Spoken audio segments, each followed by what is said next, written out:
जय श्री कृष्ण। जय धर्मराज जी महाराज की। प्रिय भक्तगणों, आज मैं आपको धर्मराज जी की कहानी सुना रहा हूँ।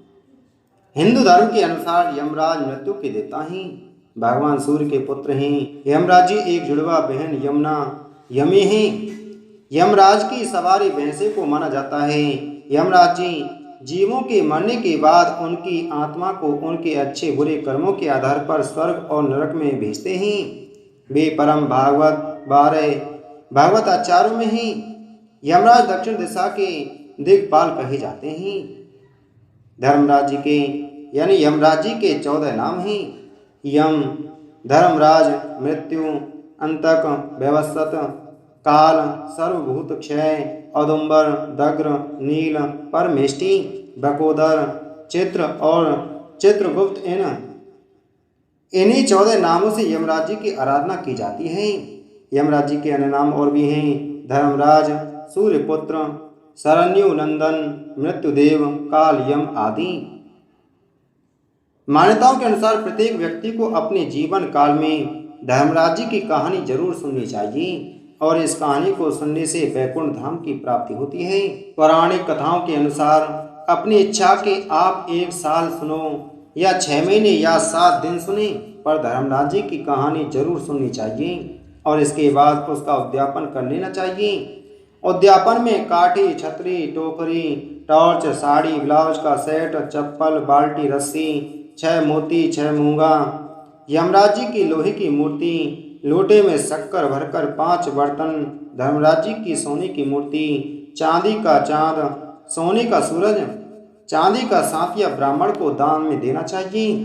ध्यान रखें कि प्रतिदिन चावल का सांतिया बनाकर ही ये कहानी सुनी जाती है।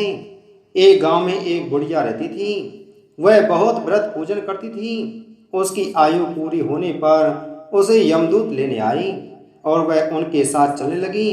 रास्ते में चलते चलते एक गहरी नदी आई तो यमदूत ने उससे पूछा कि माता, तुमने गोदान किया है या नहीं? बुढ़िया ने उसी समय पूरी श्रद्धा से गाय का ध्यान किया तो गाय उसके समक्ष आ गई। फिर बुढ़िया उस गाय की पूंछ पकड़कर नदी आसानी से पार कर गई। कुछ देर बाद उसके रास्ते में काले कुत्ते आ गए। तब यमदूत ने कहा कि कुत्तों को खाना दिया था या नहीं?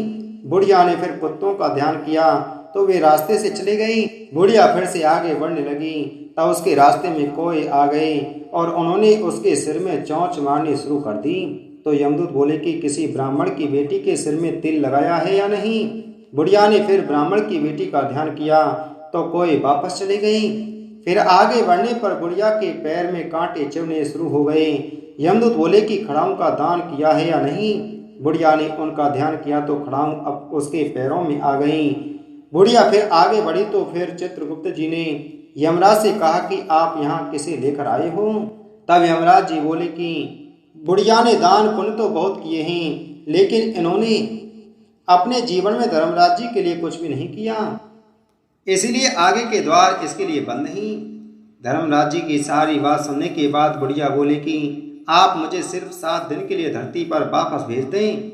मैं पूरी श्रद्धा से धर्मराज जी की व्रत और उद्यापन करके वापस लौट आऊंगी। यमराज ने उन्हें धरती पर वापस भेज दिया। बुढ़िया अपने गांव आ गई और गांव वालों ने उसे भूतनी समझकर अपने घर के दरवाजे बंद कर दिए। वह जब अपने घर गई तो उसके बहू बेटों ने भी डर के मारे दरवाजे बंद कर दिए। बुढ़िया ने कहा कि मैं भूतनी नहीं हूँ, मैं तो धर्मराज जी की आज्ञा से सिर्फ 7 दिन के लिए धरती पर वापस आई हूँ। इन 7 दिनों में मैं धर्मराज जी का व्रत और उद्यापन करूंगी, जिससे मेरे लिए परलोक के रास्ते खुल जाएंगे। बुढ़िया की बातें सुनकर बहू बेटे उसके लिए पूजा की सामग्री लेकर आए। लेकिन जब बुढ़िया कहानी कहने लगी तब वह हुंकारा नहीं भरती, जिससे बुढ़िया बाद में अपनी पड़ोसन को कहानी सुनाती है और वह हुंकार भरती है। इस तरह से 7 दिन धर्मराज जी की विधि विधान, व्रत, पूजा और उद्यापन करने के बाद धर्मराज जी बुढ़िया को लेने के लिए विमान भेजते हैं। स्वर्ग से आए विमान को देखकर उसके बहू बेटों के साथ सारे गांव वाले भी स्वर्ग जाने को तैयार हो गए। बुढ़िया ने कहा कि तुम कहाँ तैयार हो रहे हो? मेरी कहानी तो सिर्फ मेरी पड़ोसन ने सुनी है, इसलिए वही मेरे साथ जाएगी। तब सारे गांव वाले बुढ़िया से धर्मराज जी की कहानी सुनाने का आग्रह करने लगे। तब बुढ़िया उन्हें भी कहानी सुना देती है। कहानी सुनने के बाद गांव के सभी लोग विमान में बैठकर स्वर्ग जाते हैं। तो धर्मराज जी कहते हैं कि मैंने तो विमान केवल बुढ़िया को लाने के लिए भेजा था। तब बुढ़िया माई ने कहा कि हे धर्मराज जी, मैंने अपने जीवन में जो भी पुण्य किए हैं उससे ये आधा भाग में आप गांव वालों को देना चाहती हूँ। इस तरह से धर्मराज ने ग्रामवासियों को भी स्वर्ग में जाने दिया। हे धर्मराज जी महाराज, जैसे आपने बुढ़िया और उसके गांव के सभी लोगों को स्वर्ग में जगह दी, उसी तरह से हमें भी देना। साथ ही कहानी सुनकर हुंकारा बनने वालों को भी और कहानी कहने वाले को भी परलोक में जगह देना। बोलो धर्मराज जी महाराज की जय। बोलो यमराज जी महाराज की जय।